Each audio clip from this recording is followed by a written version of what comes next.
Hello, my name is Trevor Thernes, and I apologize for not being there in person.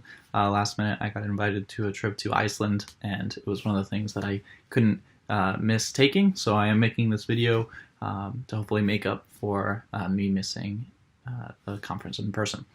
I'm a video producer. I work at Riot Games on the game League of Legends. And I went to Carmel Del Mar and Canyon Crest Academy. Some of the best experiences that I had in school were actually in the after-school programs.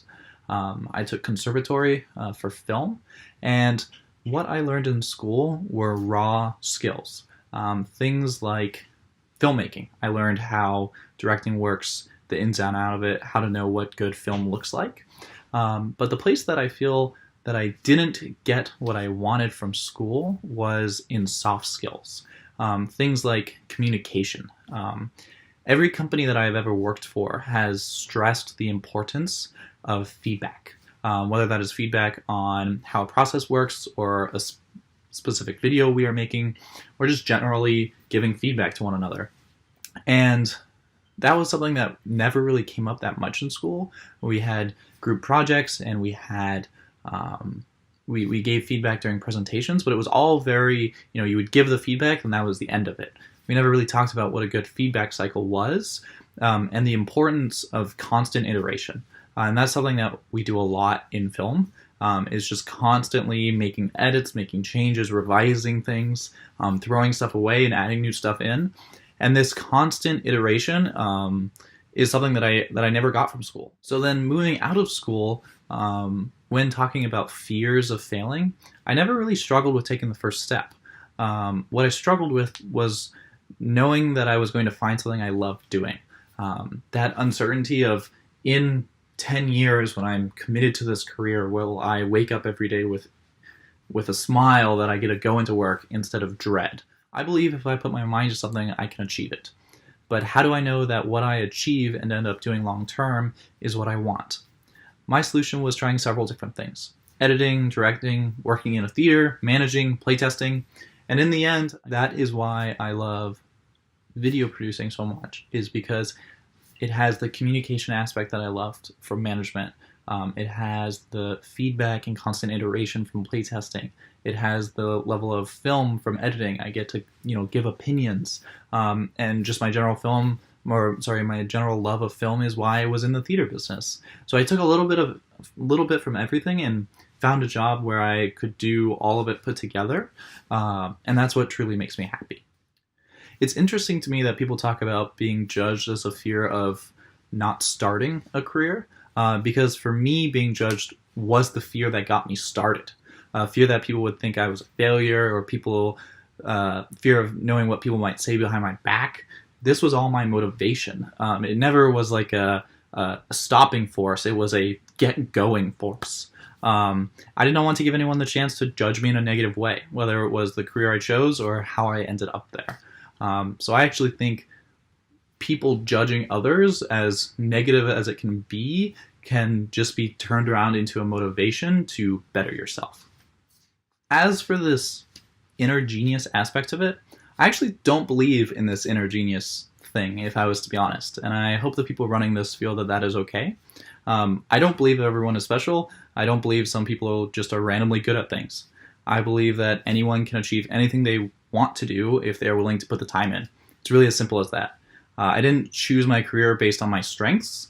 I chose what to become strong at because they are what I enjoyed doing.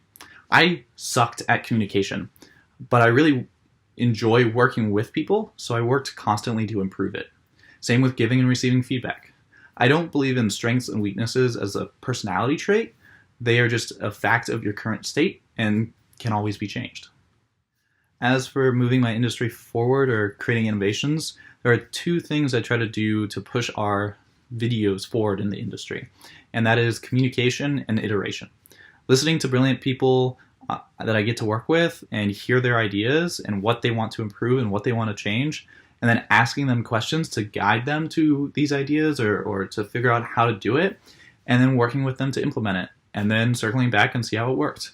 And then doing that all again. And it's never ending. We're never finished. We're always improving. And that constant iteration has what is what brought me success in every career I had. And an example of this iteration would be the videos that I make. So I work on a game that is shot from top down, one angle. And we have characters that are animated for that one angle. And they look like this. And then we break the camera in the game like it was never meant to, and we move it around to show off the characters in a way they were never meant to intrigue players. And so we're not just showing it off in a cool way. We do that, but we also try then to push it at another level. Can we tell a story? And how do you tell a story when the animations aren't made to tell a story? There's no facial movement. You have to get really creative, and you have to have some really brilliant people work together and use different types of storytelling. You can use narration, you can use in-game voiceover. You can just make very clear actions through movement.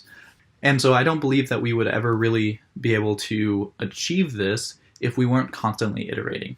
The videos that we made a year ago are not nearly as good as the ones we make today, and they probably, the ones from today will probably not be as good as the ones a year from now. And that's the goal, is to always be improving, learning new things, and trying new things, and being okay with failure. I work at a company, and I'm really lucky that failure is accepted. It's wanted. If you're not failing, it means you're not trying new things often enough. And so I think the fear of failure is kind of something that people get in their head, whereas you want to fail. You want to figure out why something didn't work and then iterate on it and change it. And that was the thing that I just feel school didn't prepare me for, was accepting that failure. Because in school, failing is entirely unacceptable. You are not allowed to. Whereas in every job I've ever had, failure is okay as long as you learn from it and you figure out what you did wrong, and then you succeed elsewhere. And so I think that would be the biggest thing I would want from schools, is that iteration, that accepting of failure, and that feedback culture that is so important in every career I've had. Thanks for listening to me speak for a little while. I'm sorry I couldn't be there in person, but I appreciate you guys taking the time to listen. My name's Trevor Thernes, and I hope you have a good day.